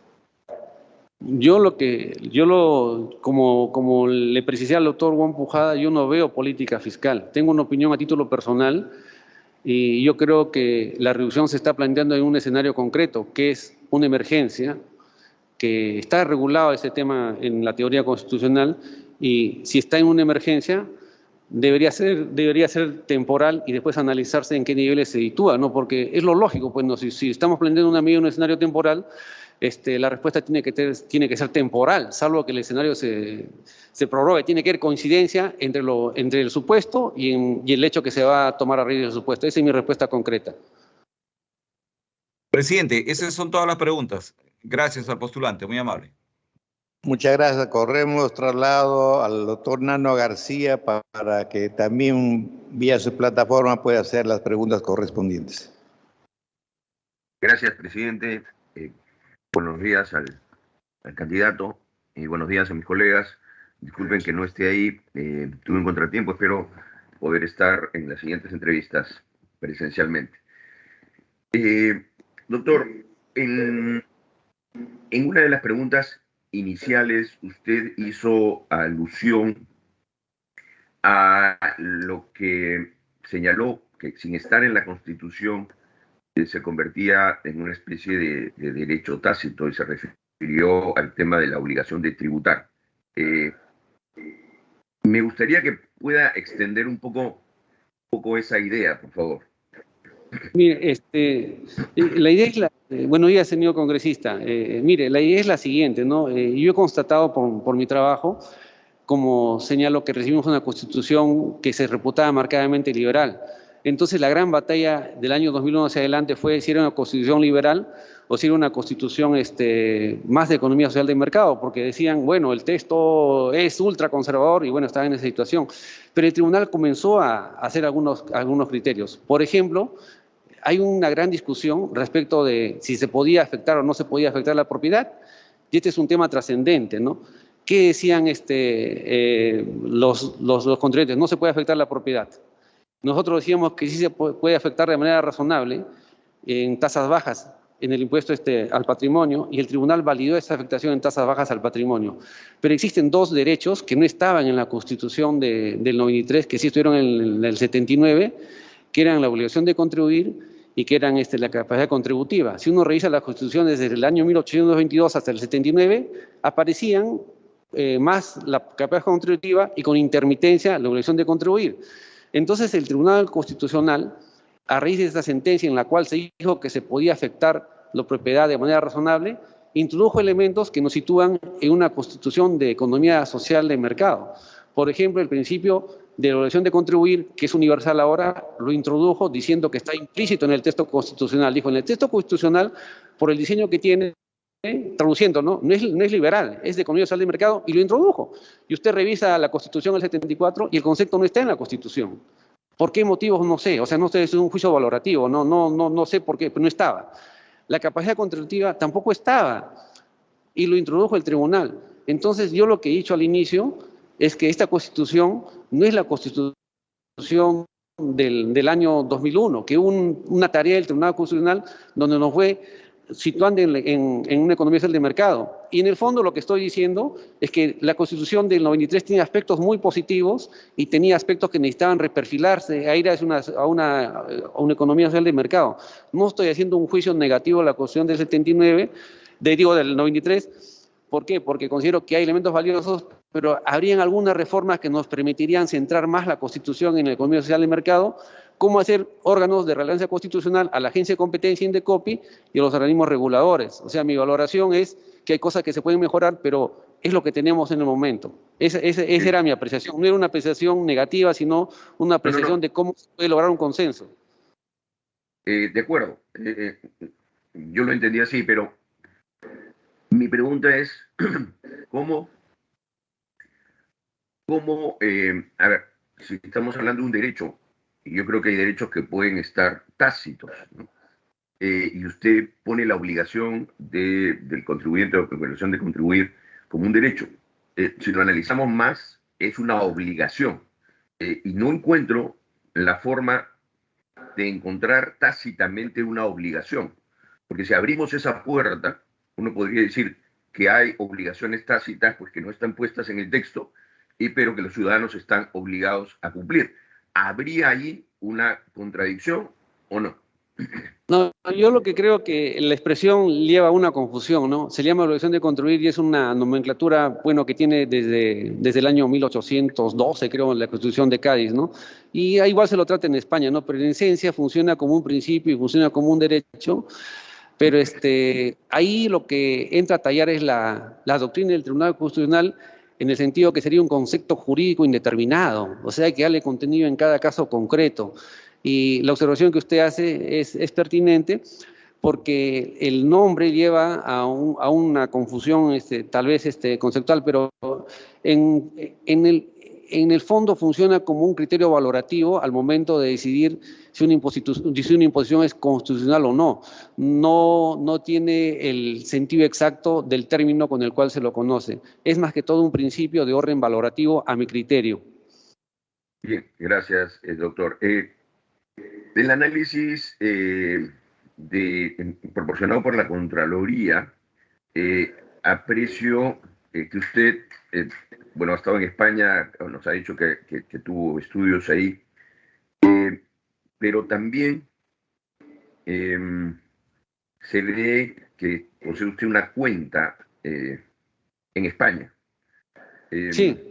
Sin vulnerar su secreto bancario, me interesaría saber por qué razón aperturó usted una cuenta fuera, ¿no? Bueno, estimado Congreso, es una cuenta que manejo montos pequeños. Lo que ocurre es que yo la necesito por dos motivos, ¿no? Y voy a ser totalmente transparente, ¿no? Yo soy miembro del Colegio de Abogados de Madrid porque tengo mi título homologado, ¿no? Y cada trimestre me cobran un aproximado de $47 como suscripción por la membresía en el Colegio de Abogados de Madrid, porque soy licenciado en Derecho, aparte de mi título peruano de abogado, y además el Colegio de Abogados de Madrid ofrece a los afiliados un seguro médico muy bajo, ¿no? Porque se paga mucho menos que lo que se paga en Perú y tienes un servicio de cobertura bueno. Y en este seguro pago una cobertura para mí y para mi hijo. Entonces, esos son los dos grandes gastos que hay en esta cuenta. O sea, no tengo inconveniente en que se levante el secreto bancario, aunque bueno, está en España y se sepan los montos, porque básicamente son esos los dos conceptos. Necesito la cuenta porque tienen que debitarme cada 3 meses mi cotización como miembro del Colegio de Abogados de Madrid y por el seguro médico que tengo de la mutua sanitaria del Colegio de Abogados de Madrid. Esa es la explicación de la cuenta. Ya. Gracias, doctor. En buena hora que usted esté cubierto y su hijo adicionalmente. Una pregunta. ¿Se ha referido usted también al modelo constitucional en la parte económica como una economía social de mercado, que es algo que está definido y que en realidad viene pues desde el modelo alemán de los ordoliberales? ¿Qué entiende usted por economía social de mercado y en qué la diferencia de otros modelos? Porque usted también indicó que se podría en algún caso matizar e irse un poquito hacia la izquierda o un poco hacia la derecha. Si puede desarrollarnos un poco la idea desde el lado constitucional, no económico, ¿no? Bueno, yo creo que la diferencia principal está en el tema de la iniciativa privada, ¿no? En este modelo que tenemos nosotros se privilegia la iniciativa privada, pero se establecen controles, ¿no? No estamos en un modelo básicamente tan abierto de un pluralismo económico, ¿no? Pero la iniciativa privada, como abre la economía a la libre competencia, el Estado pasa a tener un rol donde juega 3 papeles importantes, ¿no? El tema del control de la libre competencia, ¿no? que es esencial. El tema de los organismos reguladores, que tiene que ver básicamente con los servicios públicos que se privatizan, donde se necesita una regulación y se establezcan tarifas, donde el Estado entrega la iniciativa privada, pero un poco que regula las tarifas. Y el tema tributario, porque el tema tributario es esencial. El año 2006 en el Perú hay una sentencia que es la 6626, donde el Tribunal Constitucional dice, bueno, la Constitución no son derechos fundamentales solamente, sino también es un contenido económico, y ese contenido económico se ve en la SUNAT. Este concepto que nosotros tenemos el año 2006 ya estaba presente en la Constitución de Estados Unidos 200 años antes. Entonces yo creo que el principal matiz está en la iniciativa privada, ¿no? Los regímenes que no creen en la iniciativa privada, pues simplemente tienen un modo de organización estatal donde a mi criterio la tributación no tiene mucho sentido porque el Estado no se cobra a sí mismo los tributos. Y un elemento esencial también que nos diferencia es el artículo 1 de la Constitución, que es la defensa y protección de la dignidad de la persona humana, que creo que ese artículo tiene que informar también al modelo económico, ¿no? Y yo, como he señalado, creo que el modelo económico ha funcionado, ha generado mucha riqueza, pero el problema de fondo es cómo esa riqueza fluye a toda la población. Ahí ha estado la gran falla, porque no fluye a toda la población. pero yo no descarto que podría haber una alternativa un poco más hacia la izquierda. Pero hay, por ejemplo, un sector, que eso quisiera decirle, ¿no? Hay un sector donde están el sector público y el sector privado, que es en la educación. Yo creo que en el sector de educación la mejor solución es que el Estado invierta más en educación, porque no tiene limitaciones para hacerlo, que potencie San Marcos, que potencie las universidades privadas y podamos entrar a una educación de calidad brindada por el Estado, que fue lo que hizo que explosione en Chile todas estas protestas porque no había una educación accesible. Y creo que es importante que para eso el Estado tenga los recursos necesarios. Esos son para mí, en mi idea y mi concepción, lo que es una economía social de mercado. Y finalmente, quiero decir que nuestra economía social de mercado tiene un tema que es inédito a nivel mundial, que son el control de las barreras burocráticas para acceso o permanencia en el mercado. Ese sistema es netamente peruano y no tiene precedentes, ¿no? Esa es mi idea de lo que es una economía social de mercado. Una última pregunta rápida, doctor. ¿Suele la SUNAT tener, y no solamente la SUNAT, también otras entidades, la práctica de encontrar una falta en un local, y me refiero sobre todo a locales pequeños, municipios también lo hacen, y entonces el contribuyente que tiene el error se le pone una multa y adicionalmente se le cierra? ¿Considera usted que es esto bueno y sano? Porque si a mí me ponen la multa y me cierran, la pregunta es ¿con qué pago la multa? Si soy un restaurante de menú que se olvidó de dar boleta y me cierran durante 2 semanas y encima me ponen, no sé, una UIT de multa, ¿no habría allí ya una especie de doble sanción? ¿Qué opina usted al respecto? Bueno, yo voy a ir a la evolución. Cuando yo ingresé a trabajar el año 93 en la SUNAT, gran parte de la recaudación eran multas, porque hay un enfoque en el tema represivo, en el tema de las multas, y esto se ha ido morigerando, pero sí tiene algunas consecuencias que son malas, como usted legítimamente lo reconoce. La opinión la estoy dando a título personal porque yo no hago política fiscal, ¿no? Finalmente, las multas, el Código Tributario es una decisión de política fiscal que trasciende a SUNAT, pero me parece que hay unas propuestas que son interesantes porque cuando SUNAT profundice en la revolución digital en la cual está inmersa y tenga más acceso y más control de las operaciones, posiblemente las multas no tengan el efecto tan duro que pueden tener en algunos casos de algunos contribuyentes, ¿no? Como pasa también con las multas de tránsito, ¿no? Pero ese tema no es de mi competencia. Hay una propuesta muy interesante que puede hacer que esto varíe, ¿no? Porque las multas se generan básicamente porque no hay tributación o hay una mala tributación, ¿no? Hay una propuesta, dicen lo siguiente, ¿no? Si hay un margen alto de evasión en el IGB, ¿por qué no hacemos que 2% del IGB vayan directamente al que pide boleta, o el 1%? O sea, aunque sea un niño, ¿no? Con su DNI, una cuenta en una moneda estable en el banco, y ese 2% que vaya directamente a su cuenta y tenga un seguro de contingencia de desempleo o un seguro cuando lo necesite para jubilarse, ¿no? Es una propuesta interesante. ¿Por qué? Porque va a incentivar indirectamente o directamente a que se pidan los comprobantes de pago, que es lo que genera el problema, ¿no? Y va a hacer tomar conciencia a la gente del problema que hay. Ahora, en lo que usted plantea, definitivamente también tiene que haber un sistema educativo desde el inicio, desde primaria, de una cultura tributaria. Yo pienso que eso podría solucionar el tema, ¿no? Pero es un tema estructural que lo tenemos de fondo y que no solo está en la tributación, también está, me parece, en las multas de tránsito que podrían parecer excesivas. Ese es mi concepto. Tema revisable con buen concurso técnico a mi criterio. Muchas gracias. Gracias, doctor. Es todo, señor presidente. Muchas gracias, señor congresista Nano García. Corresponde el turno a la doctora Tudela Gutiérrez. Gracias, presidente. Muy buenos días a los miembros de la comisión y al señor que está presente con nosotros el día de hoy.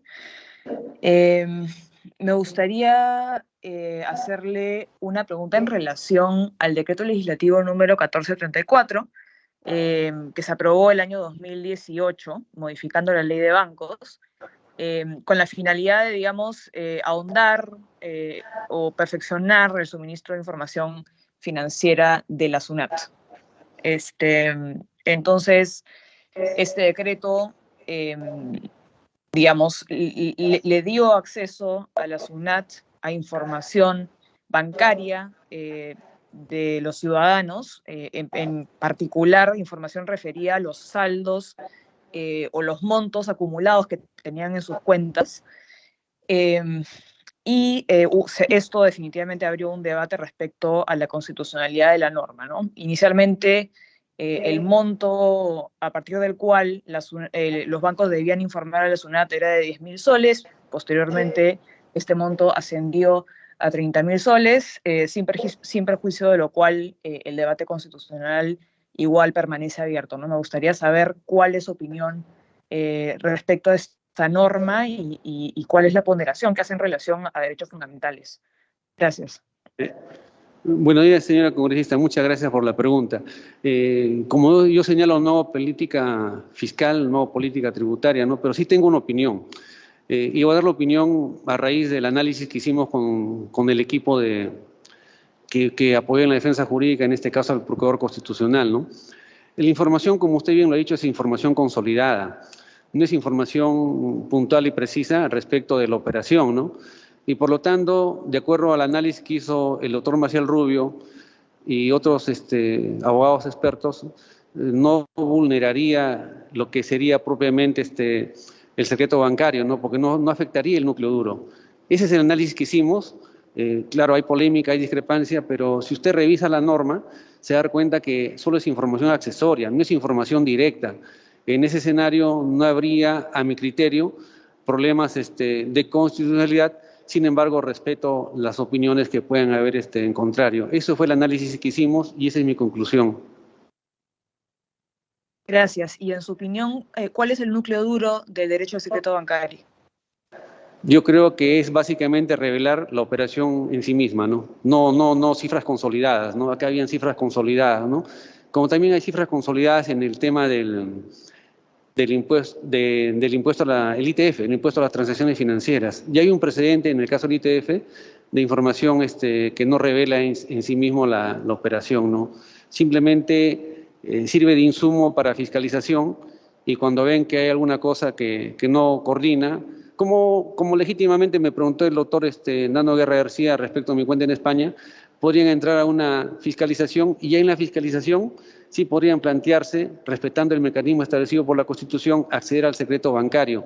La norma no permite acceder al secreto bancario en la medida que no se revela en el fondo la operación en concreto, sino que se revela montos consolidados. O sea, es una especie de abstracción, ¿no? Que tendría que ir al caso concreto, pero para ir al caso concreto, para levantar la reserva, tiene que observarse el procedimiento que establece la Constitución. Esa es mi respuesta. Y en su opinión, ¿por qué, digamos, el hecho de que la SUNAT pueda acceder, digamos, de manera sistemática a los montos que tiene uno en su cuenta no atentaría contra el secreto bancario, pero que la SUNAT pueda acceder, digamos, a información respecto a una operación en particular, sí? Claro, cuando tengo la operación en particular ya sé en dónde está, en qué significa en concreto la operación. Acá lo que se quiere, y este es el concepto, no es entrar a la operación en sí mismo, sino tener indicios para después de una programación, de una revisión de fiscalización, de toda la gente sobre la cual se ha pedido información accesoria, los que ameriten, ese pequeño grupo ir a fiscalización.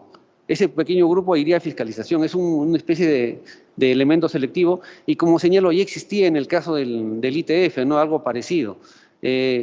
Yo creo que mientras no permita conocer la operación, no entra al núcleo duro del secreto bancario, ¿no?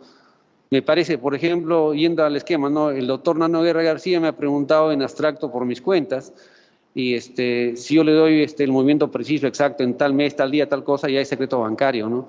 Me parece que son cifras consolidadas, como reitero, que sirven de insumo para fiscalización. Esa es mi respuesta. Sí, es que no me queda claro por qué, o sea, cuál es el argumento constitucional para señalar que la cifra, digamos, acumulada, el acceso a la cifra acumulada no vulnera el derecho, más el acceso a la operación individualizada. Sí. Yo creo porque no identifica la operación como señaló, no identifica la operación, me da un abstracto, y ese insumo tampoco le sirve a la SUNAT para fiscalizar. La SUNAT para fiscalizar tiene que pedir levantamiento del secreto bancario, o sea, no afecta, digamos, yo no voy a saber qué hizo, digamos, yo si fui a comprar una hamburguesa, si fui al cine, no hay forma que yo identifique la operación en concreto, o sea, es una información consolidada, abstracta. Entonces, el nivel de abstracción que tiene esta información consolidada, a mi criterio, hace que no vulnere el secreto bancario. Bueno, y es el mismo criterio que maneja el doctor Marcial Rubio, pero admito que puede haber posiciones diferentes y puede haber discrepancias respecto de eso, ¿no? Pero para mí el concepto esencial es la abstracción y la información consolidada. Eso es para mí el criterio determinante en este caso. Con el debido respeto le menciono esa posición. Entonces, de su posición es que el derecho al secreto bancario, digamos, no protege a los ciudadanos frente a la posibilidad de que el Estado, digamos, conozca sin restricción cuánto dinero tiene uno en su cuenta. Mire, yo lo que considero es que, en efecto, bajo la concepción que asumimos en la defensa jurídica, la información consolidada, el monto global que tiene en la cuenta no estaría en el núcleo duro del secreto bancario, ¿no? El monto global, pero como señalo, puede haber, como usted misma señala, todavía discrepancias sobre el tema, ¿no? Pero son cuestiones de posiciones jurídicas frente a un determinado hecho, ¿no? Esa es mi posición. Gracias. Durante los últimos meses ha surgido un debate constitucional a raíz de ciertos decretos de urgencia que han sido aprobados por el gobierno actual, en el cual se modifica la ley de presupuesto aprobando créditos suplementarios y transferencias de partida, ¿no? Me gustaría saber cuál es su opinión respecto a esto, que considera que el Ejecutivo puede modificar la ley de presupuesto sin aprobación vía ley por parte del Congreso.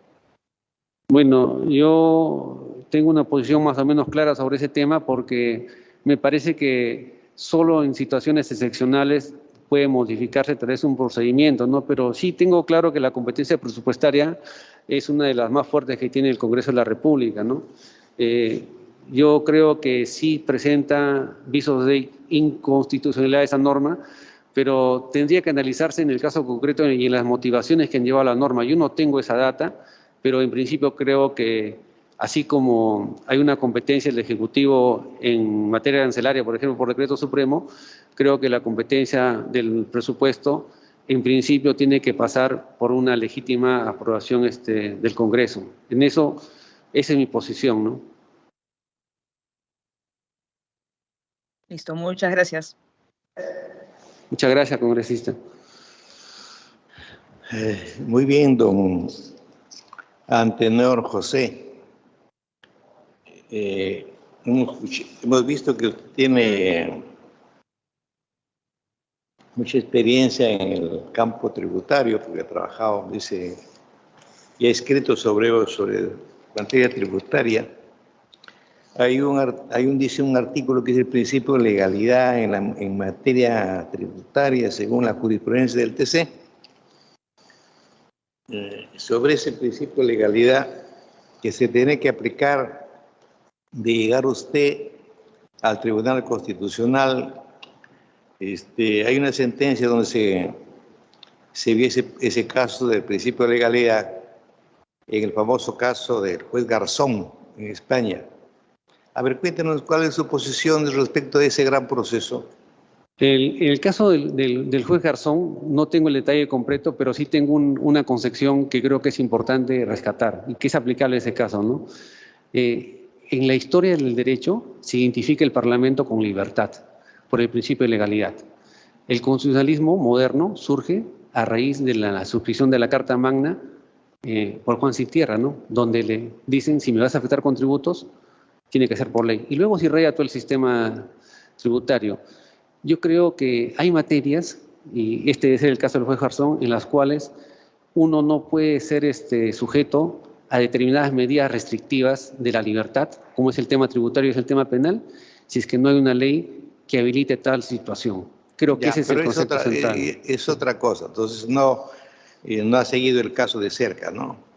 Usted dice que ha estado en España, por eso le preguntaba, Sí, por sí. estaba usted en España. A ver, dígame, cómo se trata pues del trabajo a nivel de tribuno, que se supone que la materia fundamental va a ser todo derecho constitucional.